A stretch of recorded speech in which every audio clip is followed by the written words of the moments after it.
Welcome. In this video I'm going to be taking a look at this TROND surge protector with USB charger. So this was provided to me by the distributor, but they're not compensating me for this video and they're not reviewing it before I post it. If you find this video helpful and you want to purchase one of these, I'll put a link to it in the description on Amazon, and if you use that link it helps me out a little bit and doesn't cost anything extra. So this has 4 AC outlets, 4 USB ports, an angled flat plug, mountable design, and 1440 joule energy rating.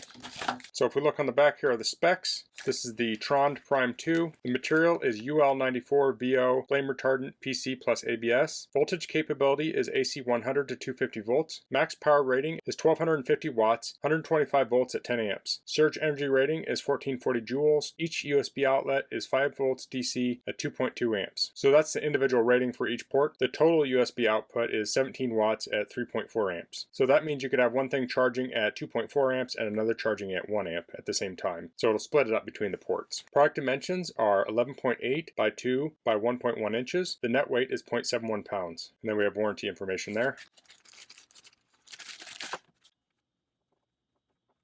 It does come with a Velcro strap to help with your cord organization. So the cord on it is angled. I really love angled cords. When you plug these in, you could put a couch, a dresser, whatever up against it, or an entertainment center console. It can be a pain when you have a plug sticking out from the wall and you have to space your furniture out from the wall to accommodate for that plug. So I think that's really neat. So this cord length is 3 feet. So this is a shorter cord. So if you have an outlet directly behind, say, your entertainment center, you don't have a bunch of cord sitting around. So this is 3 foot for the cord, and then this is 4 foot. And the plugs go about 2/3 across. So from where you plug it into this outlet will be 3 foot plus about maybe 8 inches or so. We have an on-off switch here. It is slightly recessed. We have the 4 ports. These 3 are spaced close together. This one is further apart. So if you have a larger transformer, you could put that on this one and then put the others in these outlets. And then we have the 4 USB ports here. Let me plug this in over here. So we do have a little light there when it's on, and then when it's off, those are off. So the one light is for power, the other is for the surge protection. I'll try plugging something in here. That fits in nicely. It's very secure. And of course on this side we have the USB ports.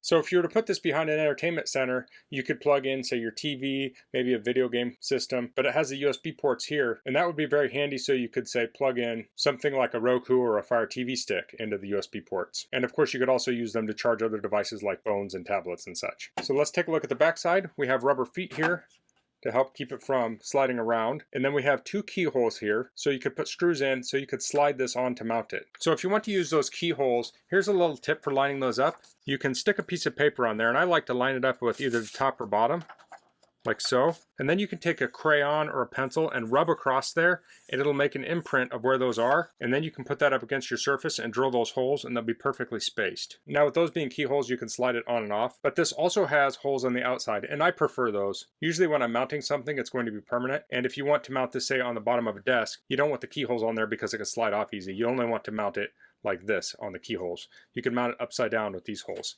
So it does have holes on both sides, and to mount that way you just put it up against something, draw the little holes with a pencil, and you can mount it that way. So I'm going to head over to my shop and I'll demonstrate installing this. Okay, so I'm in my shop now, and I have this board that's attached to the wall that I have some equipment hanging off of. So I want to put this here, so I have a little level here. And if you don't have a level, you can actually probably use your phone. Might have a level app on it. That's pretty common these days. That seems good right about there. So now I'm going to take a pencil and I'll mark the holes. Here I have a drill with a 5/64 inch drill bit. You could also maybe use like a 16th inch drill bit. So I'll drill these out. Now if you're drilling into furniture, you need to be more aware of how thick the surface is you're drilling into and if the screws are going to poke through the other side. This is 3/4 inch plywood here.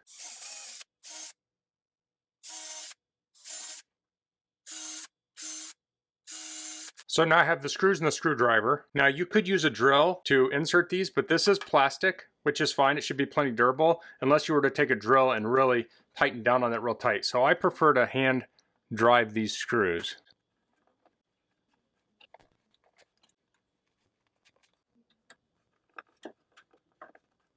Okay, so I have that installed. Now you really don't have to crank down very tight on these screws. You just make sure it's not jiggling, but it's not going to work itself loose or anything. So now I can plug this in here.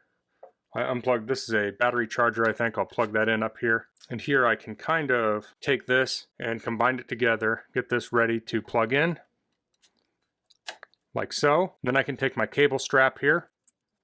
There we go. And we have a very clean install, and that is on. So actually I'll swap this here. I have this big transformer. Can go in there, and this can go next to it. So I do have some flashlights and some tools that charge using USB, so that'll be handy having these USB ports here. So that's the TROND 4-port surge protector with USB ports. That's all I'm going to cover in this video. If you have any questions, please leave them in the comments. If you like this video, please click like. If you haven't subscribed to my channel, I'd appreciate if you could do that. And thanks for watching. Until next time, goodbye.